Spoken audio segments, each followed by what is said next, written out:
Welcome to Franchise Canada Chats, the podcast that takes you inside the world of Canadian franchising. I'm Renée Budakian, founder and CEO of Rubicon Franchise Partners, and your host for Season 9.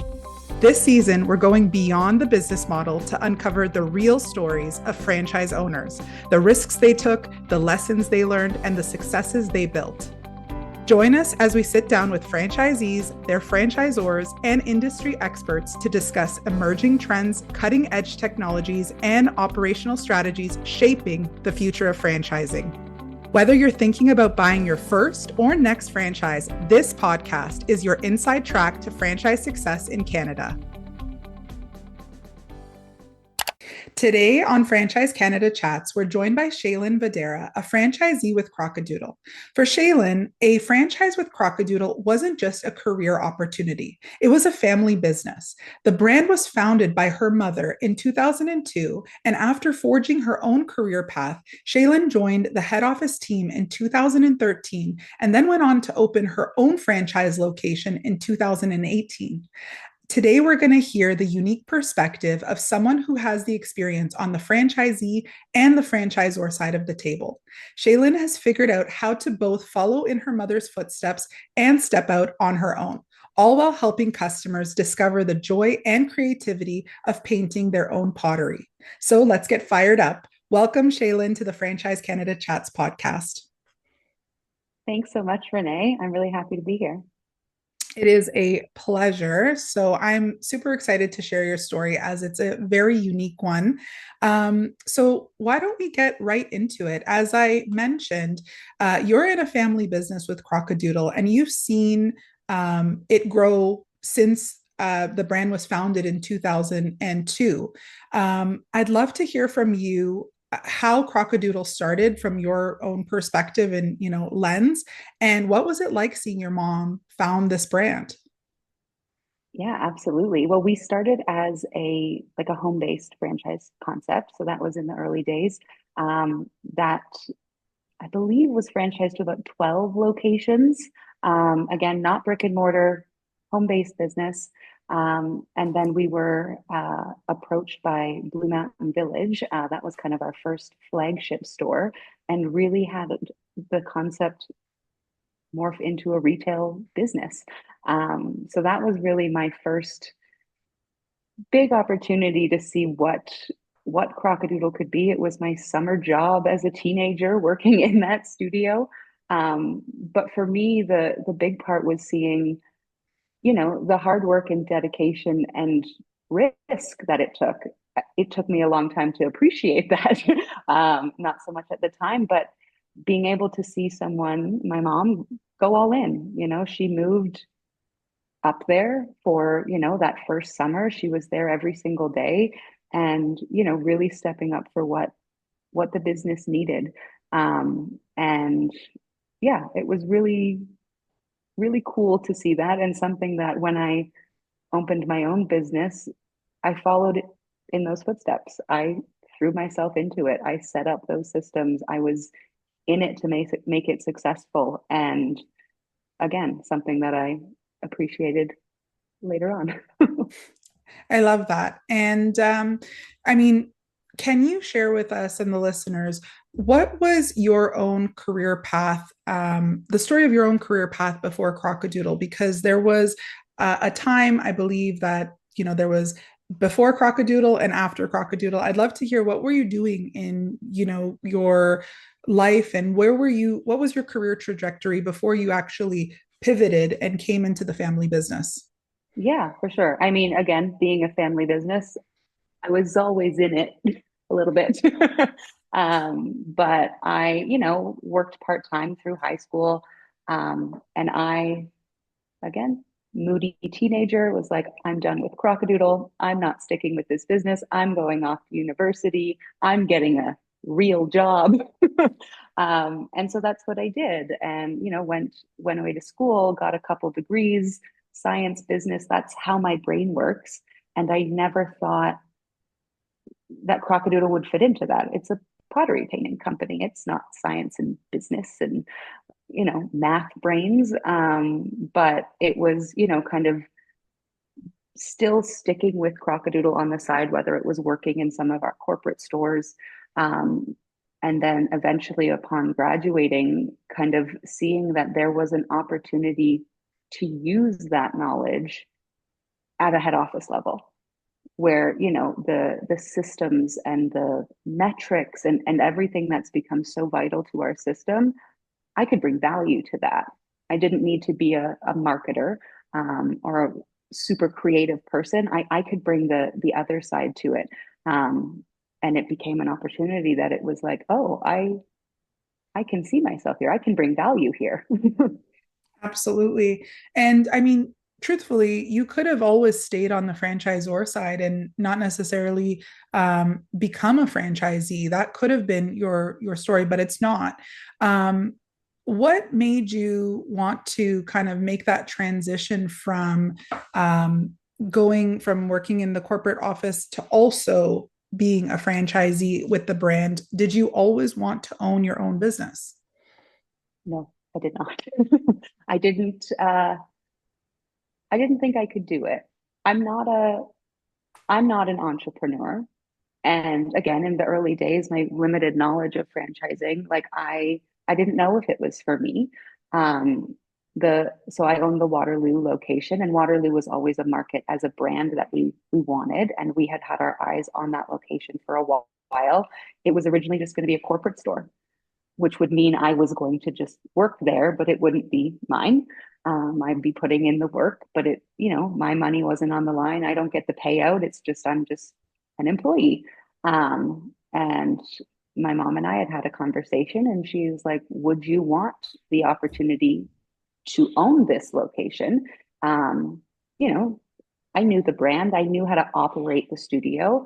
And I was really looking forward to the experience it would give me with my head office job as well, to be able to really have that experience and on the ground learning to provide support to our franchisees. Because up until that point, I was just an employee at a store. I had never been the owner and known the different lens of which to look at the business through, or those unique challenges of when it's your business inside the franchisee. So I took the opportunity. I opened the store, and it was the best thing I ever did. I love having my own store, but I love even more that it gives me that really relatable insight and feedback that I can give to our franchise network. And I feel like it helped me a little bit kind of come out of that shadow of the founder's daughter, because I was that for a very long time. I was very aware of that. I, again, started really young, was part time, and then I got this role in head office, and I very much wanted to prove myself. And this was a really big way for me to do that. Um, and show that I got the challenges that they were seeing. I knew how difficult it was to create a good staff team or figure out how to build your birthday parties. Like I had that intimate knowledge. So that's been so key in my head office life to be able to share that. I think that's such an incredible journey. And as you said, it gives you so much insight and relatability. And I'm sure it has strengthened the relationship of your franchisees with you, but it's also been able to probably bring back insights because you're operating a unit. And so you can share with the corporate team things that might need to be optimized, improved, new ideas that come. We know, a lot of really great innovations in many systems actually come from the franchise unit level and then drill up to corporate, and then they'll roll it out nationally if it's something beneficial to everyone. So I think that's great. You obviously have Crock A Doodle in your blood. You have a lot of experience with the brand. Um, what was being in the franchisee seat? What were some of the aspects of being a Crock A Doodle franchisee that you appreciated and really love about the brand and how the system is created? Like, what are some of those support systems that Crock A Doodle offers that you being in the franchisee seat, you utilize that support, whereas on the corporate side, you're not necessarily doing that. And so I'd love to hear from your perspective of just some of those support systems and ultimately the thing that just makes you love and appreciate the brand even more in the franchisee seat. Absolutely. I think, yeah, first and foremost, as a brand, like we're pretty unique. We're pretty special. Um, we're not just a fast food concept. We're not just seeing people in and out of the door in 5 minutes. We spend quality time with customers. We are a part of their experience. We're a part of their memories. And that's the part that is at the core of what we do. And also the part that never gets old. Like I've owned my own location for 7 years now. And still like being able to help a new parent get a footprint of a new baby, or to be part of someone's sixth birthday party, or celebrate grandma's 80th birthday, like that never gets old. And so the fact that we get to be a part of that day in and day out is so special and something I'll never take for granted. um, on the support side of things, um, I know for me, franchisee hat on, um, I use a lot of support around staffing. That's to me the biggest key player in what can make or break success, at least for me personally. We're a super high touch brand. Like I said, it's not a quick in and out. We're with people for, 90 minutes, 2 hours, and they're not just coming in to buy a mug. They're coming in for the experience. They're coming in to either, unplug from technology or spend time with family and friends. And we are in that with them. That's the reason they're going to come back, not because they just need another mug or plate. It's because they want to feel that again. And so our staff team is such a big part of cultivating that experience. So that's where a lot of my effort and the supports that I go for are around, because cultivating that team is a huge job. It's a huge expense line as a business. It's a really big part of our business. So um, that's an ongoing kind of area that always has focused. I love that. One of the questions that I think in having conversations with prospective franchisees or entrepreneurs who are considering the franchising pathway, the question around capital to invest in the business does come up because that is a requirement. Um, I'd love to hear from your side of how did you gather the capital to invest in your business? What pathways did you utilize? Was it all in savings? Did you utilize a combination of savings plus loan? How did you obtain the initial investment required to start your business? Yeah, absolutely. In all honesty, I had family help. I was a young, business owner to be, newly married. Our savings had gone to buying our house, so there wasn't a whole lot there. Um, my parents saw this as an opportunity to, you know, give us a leg up.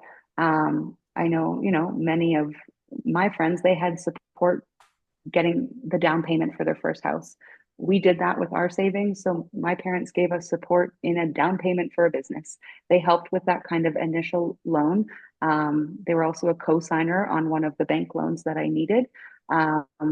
Ultimately, it was on me to be financially responsible for the business, to pay off those loans. I was able to do that, quicker than I had hoped, which was great. But I did have that help initially from family to get started. But it's something that I'm super grateful for and happy for, because it's, you know, like a house. It's a long-term investment that's continuing to pay dividends to my own family now.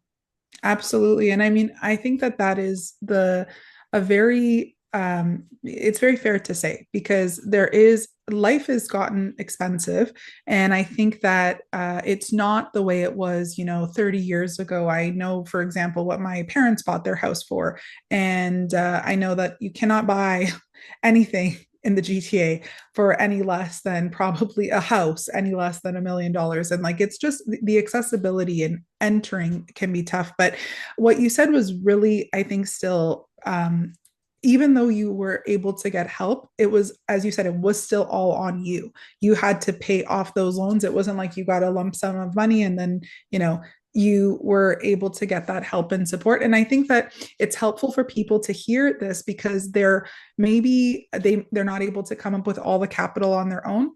Maybe they can look at a partnership as an example with someone else, or maybe they are able to get help from family and friends to get a loan or to qualify for a loan to have a cosigner. So there is not it's not without risk, but there are different pathways that can be explored. I think a common misconception that I have heard time and time again when it comes to buying a business and specifically buying a franchise is that you do not need to come up with, like, you can get it all loaned to you from the bank. And while that may be true, I'm not actually aware of that being true. I like to give the analogy of, like, it's like a mortgage. Like, you need to come up with your down payment and then you can get a bank to help you with the rest of it. But like, you need to have some skin in the game. And so I think it's just helpful for people to hear the different ways that entrepreneurs like yourself have funded their franchise business to getting started. Because, as you said, then you start to really reap the rewards and it continues to pay dividends and you're able to pay that back quicker than you even expected. So I think that that's wonderful. Um, Being in both the franchisor and the franchisee seat, what is your relationship like with your franchisees in your system? I think it's really good. I think they would say so as well. Again, it's been a long journey. I started, for lack of a better word, in my mom's shadow. I was the founder's daughter. I didn't have a lot of life experience. I came out of university. There wasn't a lot that I was bringing to the table. I was, I knew the business from working part-time in a store. But it's something that, again, over the years, over my time over owning my own location, that's really grown to be of value to them, I would hope, I believe, and something that they can come to me for on all aspects, whether it's, the ins and outs of daily operation that I've done year in and year out, or hey, I'm having this situation on my staffing team. Have you ever experienced that? How did you tackle that? So I can approach it from many angles, which I think really helps, whether it's, a franchisee in their first year or two, or someone who's 10 years in, who's looking to, you know, maybe put more staff in place so they can step out, similar to what I've had to do to work in head office, and really talk about the nitty gritty of what that looks like operationally.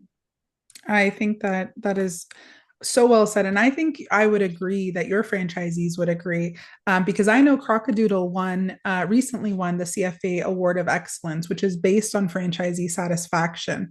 So I'd love to ask, what kind of strategies or modes of operation does Crock A Doodle use to make it so beloved by its franchisees? Yeah, that award win was very humbling. It was our first time ever submitting ourselves for it. So to not only know we were a finalist, but then to get the award on the night was pretty surreal. Um, we exist as a brand, as a head office, to support our franchisees. So the fact that that was acknowledged in such a big way was, to us, the ultimate award. But as I said, like, they are why we exist. The franchisor franchisee relationship, it's a two-way street. One cannot exist without the other. And at a head office level, like, we live and breathe that. We are always wanting to be of help, whether it's answering a quick question, getting them a quick document, being an ear to vent because they're, dealing with something struggling. All of us on the team are very service focused on that, which I think is a big part of it. And then the supports we have in place, again, might be a little biased with my two hats, but I think we have supports for pretty much everything, from, that initial site selection to that, early days operational training, to, the business hits a lull, to your 7, 8, 9, 10 years in and you're looking for what's next. We have supports and tools in place for kind of all aspects of the business, and are really kind of dynamic to offer that based on where the franchisee's at. Um, if we go back to the time that you signed on the dotted line and became a franchisee with Crock A Doodle, what was the onboarding and kind of like going from I've signed to now I'm getting my location open? What did that look like and experience like from a timeline perspective, from kind of what you were doing to get up and running? Can you give us like a little peek behind the scenes of what did onboarding with Crock A Doodle look like? Yeah, I'm gonna probably flip back and forth because mine was slightly different in that I was operationally trained already going into it. But for my experience, again, the market was something we wanted. The location was always on our radar. So by the time we secured the location, it was a pretty big build out for the unit in Waterloo. It was a shell condition. I think to date, still the biggest one we've ever undertaken as a brand. Again, had a lot of head office support on like the lease negotiations, asking for tenant allowance, asking for, free rent for a couple months to kind of offset that huge upfront expense, because it was a big undertaking. Um, and then I believe unit possession was like April, and I was open by the summer. So that's the part of the process that's really dependent on what work needs to be done on the unit. More often than not, we'll have kind of not shell condition unit. So it's maybe an interior wall that's coming down and some paint and furniture. So it can be a shorter timeline. But for us, we don't compromise on the unit because that's the biggest thing for our concept is being in the right location, with the foot traffic, with the population.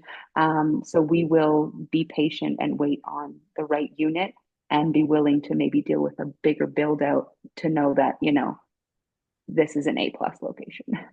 I think Um, that is so key too, because I like to say when you have found the right franchise for you, you get to do it right the first time around. So those things you're talking about of tenant improvement allowance and rent abatement, um, these are not necessarily things that we know. And so when you're paired with a really strong franchisor and who knows what an A plus location looks like, they will support their franchisees not to compromise and go in a B location just because it's become available. So I think that that speaks volumes to Crock A Doodle as well. I just wanted to add that. well, thank you. I think so too. It was something I had never heard of. I had never been a part of that process before doing my own location. And I was like, oh, we can ask for help with this? Okay, this seems a lot more easier to swallow. Because yeah, that was a big construction bill that we were looking at. But again, knowing what I know now, like that location, I would never want to be anywhere else. Like it was completely worth it. And I'm so glad we pushed for what we did because yeah, it's a 10 plus year relationship that you're entering into. And if you compromise on the location up front, you're ultimately going to affect your sales potential down the road. So it is one of the biggest things that we look at right out of the gate. I'd love for you to share with us because I know that there have been some amazing aspects, and we're going to talk about the good in the business that you love. But I would love for you to share that I would say that business ownership is hard. I mean, it has its ups and it has its downs. Are there any parts of the business and running the business that you have found more challenging than you expected? And how have you overcome some of those challenges? Yeah, for me specifically, again, I knew the brand, I knew how to operate the studio, which again, we don't expect our franchisees to do that. We have very in-depth training. Um, I was more taken aback by the staffing piece of it. I had never been an owner. I had never had a staff team. I had, managed a couple corporate studios, but they were never my staff. I was never paying their wages. And that was the biggest learning curve for me in business ownership. Again, we're a pretty high touch brand. We have, staff on hand. Again, it's one of the biggest expense lines in our business. And that was something that I did not realize was a weakness for me when I started. It's something that I've spent, a lot of time developing, and I tripped and fell a few times. In the beginning, I was in there open to close every day because I couldn't let go. I micromanaged. I just had to do everything and I burnt myself out. And it's taken, some trips and falls and figuring it out and finding the right people to be able to let go, to empower them. And some internal work as well, that it can't always be me, especially knowing my situation that I wanted a career at head office. I wanted to be able to, you know, be here as well. And I couldn't do both uh, the way I had been doing it. So for my location, investing in my staff has been the number one thing. Um, Being able to, create a deep staff team, managers, assistant managers, studio leaders, that can all rely on each other. I'm a really big proponent of our team culture. I can train most people in what to do, but if they don't fit with our team, everybody's going to feel that. The customers are going to feel that. So that team culture I protect above all else. You kind of answered my next question, which I was going to highlight that your location is a top performer in the system. And I wanted to get your insights into some of the keys to your success. It sounds like the people, the culture, the team has been such a critical key to that success. Is there anything else that you think is an important ingredient in what makes your location a top performer? Yeah, staffing is definitely at the top. I'm also a really big proponent in local marketing. It's something that I have a hand in here at head office. I know the systems that we have in place. We have wonderful kind of tools and support for how to promote the brand, how to find customers. And it's never been optional in my mind. We have a minimum requirement inside of our franchise agreement, but that to me is like it's the one big thing I can do to protect my investment. Like if I'm not constantly promoting my business to bring new people in, what am I doing? So that's been something that like from the get-go, there's always been there's always been campaigns on promoting the various kind of segments that we do. Even through the years of COVID, I found something to promote. I never went quiet. And I do think that was a big part of kind of the success that we've had. The location, I know we've talked on, that was something that we didn't compromise on, and I'm very happy we didn't. That was is a big proponent of that success. Um, I also really love metrics and I really love numbers and I really know my numbers and I'm not afraid to look at them. Like to me, again, we are a fun, creative company, but we're also a business. And that's something that I like to balance both sides of that. I want to make sure that what I'm investing is paying off. If I'm trying to promote birthday party business, I'm also tracking how many birthday parties that are being booked. And I'm making sure that the decisions that I'm making are smart and serving the business.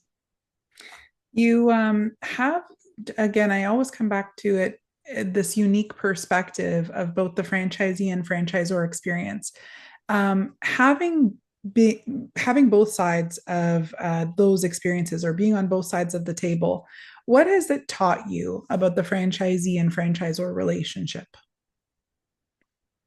I think ultimately that we need to rely on each other, right?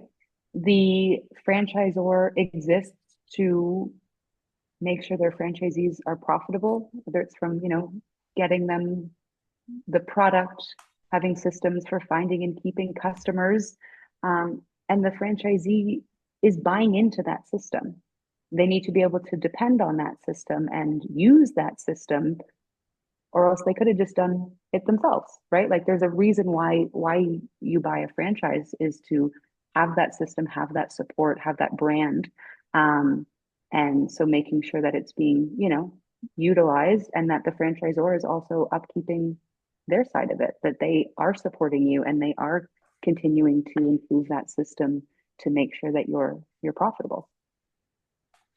I love that. And I love the way you said it's really a symbiotic relationship. and one that relies and needs each other, but both have to be pulling their weight. And I think that that's the hallmark of a great franchisor franchisee relationship, is where both are doing the things that they need to be doing to support one another so that they can grow together and have that synchronicity that makes the franchise world go around. Um, I'd love to hear, because I think culture is such a ingrained part in Crock A Doodles. Like, it's just so special. I would love to hear a little bit about the development, or how do you create that culture in the franchise as Crock A Doodle as a whole? Like, what's the philosophy around the culture, and how do you um, share that with your franchise owners? How do you then like push that down to the consumer so that they feel that too? Tell me a little bit about the development around culture, and how do you see that in Crock A Doodle? Yeah, for us, the culture, the vibe that we have, whether it's at head office, whether it's at a store level, is again, we exist to cultivate joy, to be part of people's experiences. So to be able to, you know, pick up the phone and say, "Hey, how can I help you?" Having that open communication with our franchisees, always being, willing and able to lend that hand or that ear, is something that we strive for every day.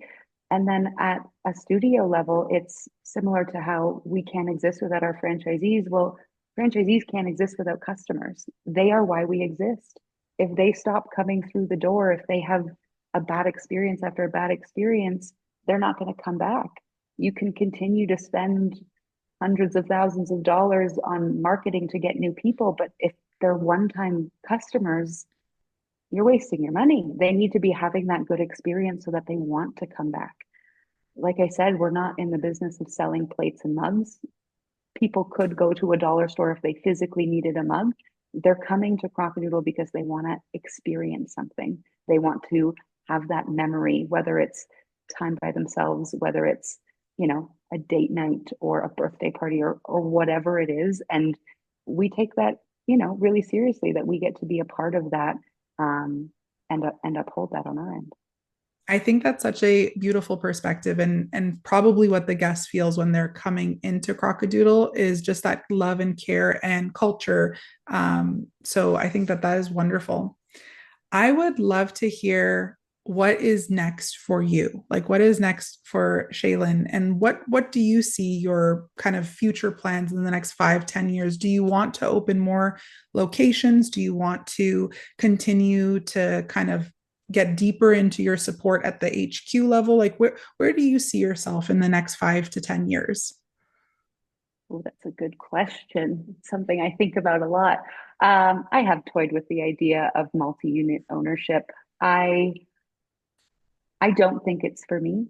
As I said, I am an all-in person to get it started. I know that of myself. I'm proud I can do that. But my life has changed. I have two young kids now, and I know I can't give another unit what it needs to get up and running.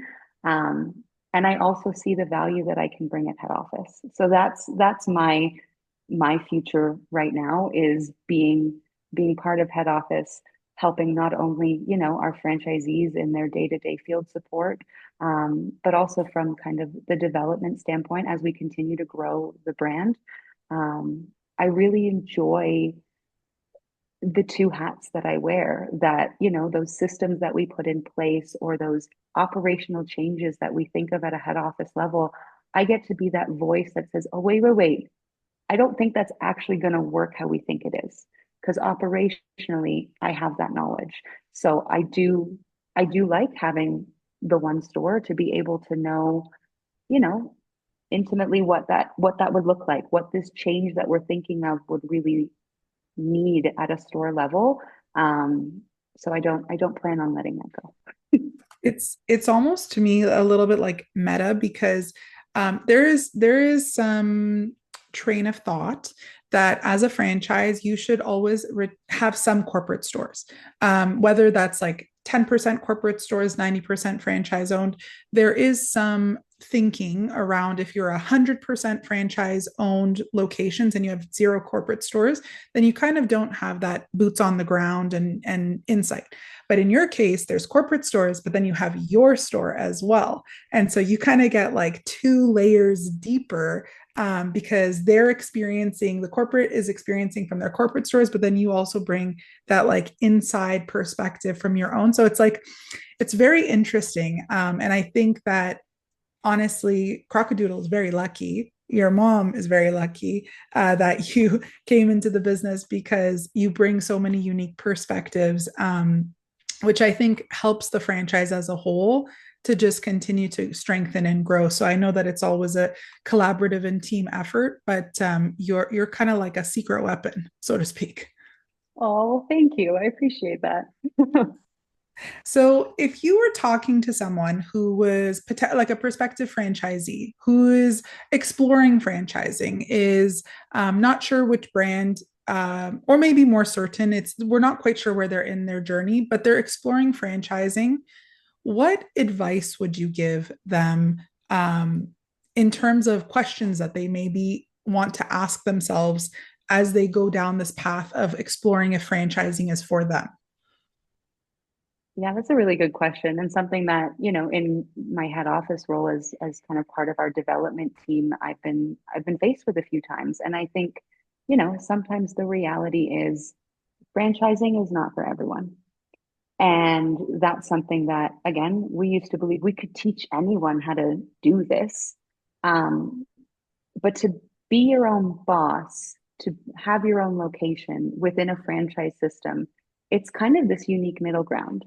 You're not purely an entrepreneur, but you're also not an employee. So I think it's taking that time to really internally think about, can I do this? Do I like guardrails, or am I always going to try to figure out my own way to do it and reinvent the system? Because the reality is, if that's the case, why are you buying into a system that has something existing? Like, you're paying for that, so why not use it? And then on the flip side, do you always need to be told what to do and you need someone, checking off the list for you? Or can you self-manage yourself? Can you be given the guardrails and then go and execute it and do the things? That to me is, at least when I look at our own franchise system, those are the successful owners. That sweet middle spot between I'm going to reinvent everything or I need someone always telling me what to do. It's the give me the guardrails and let me at it. Um, I hope that answers that question. Yeah, of course. No, that's really helpful. And I think you said it perfectly. If you want to go and kind of do everything on your own, invent everything on your own, then maybe independent business ownership is for you. But you have to have a little bit of that independence, but yet knowing that you can rely on the franchisor, but you still have to stick within, as you said, the guardrails and the guidelines. So I think that that's really well said. Um, and different systems will have different guardrails, different kind of like uh, how stringent it is or how flexible it is. That really is going to be a little bit variable from franchise to franchise. But as a model, as a whole, it does provide you with guardrails, which I think is great because you're not starting from your chapter and your story from the first page. You already get to come in and kind of skip ahead to like chapter 10 and then start to build upon that. So I think that that's such a powerful aspect of the franchise model, is that it allows you to collapse what might take most decades to figure out, and you can do that in days, but you still have to the franchisor is there to help you to grow, but you still have to they have to protect their system as well, so you have to stay within those guardrails. um I just have one final question I'd love to ask you, Shailen, and that is this. I'd love to know, what is one truth about franchising that you know now that you didn't know when you first bought the business, came into the business? That was something that maybe it could have been a misunderstanding or a myth that you busted. But I'd love to know, what's one truth about franchising that you know now that you didn't know at the very beginning? Wow, that's a good question. One truth. I think for me, it was that I could I could get out what I put into it. Like the harder that I worked at something, the more successful I could be. And that speaks like I'm a competitive person.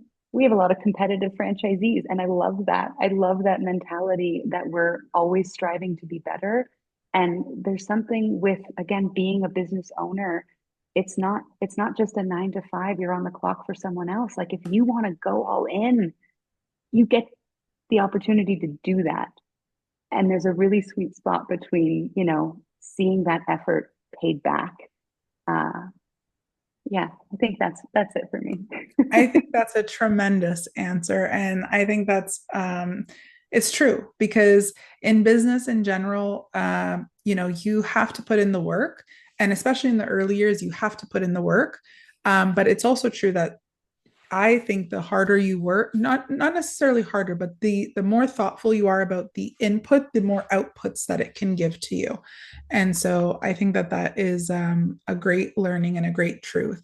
Well, I just want to thank you so much for sharing your story with us at the Franchise Canada Chats podcast. It's been an absolute pleasure talking to you today, and I can't wait to see the growth of Crock A Doodle and hope to see one on every corner. I love that. Thank you so much, Renee. This has been a blast. Thanks for listening to Franchise Canada Chats. I'm Renée Budakian with Rubicon Franchise Partners, and this podcast is produced by Joelle Kidd with the Canadian Franchise Association. Missed an episode? You can find Franchise Canada Chats on Spotify, SoundCloud, or wherever you get your podcasts. For expert insights, success stories, and franchise opportunities, visit franchisecanada.online. And while you're there, subscribe to Franchise Canada e-News, a trusted resource for aspiring franchisees looking to achieve their dreams and build their franchise future. If you're exploring franchise ownership, check out lookforafranchise.ca or learn more about franchising at cfa.ca. Thanks again for listening. We'll see you next time.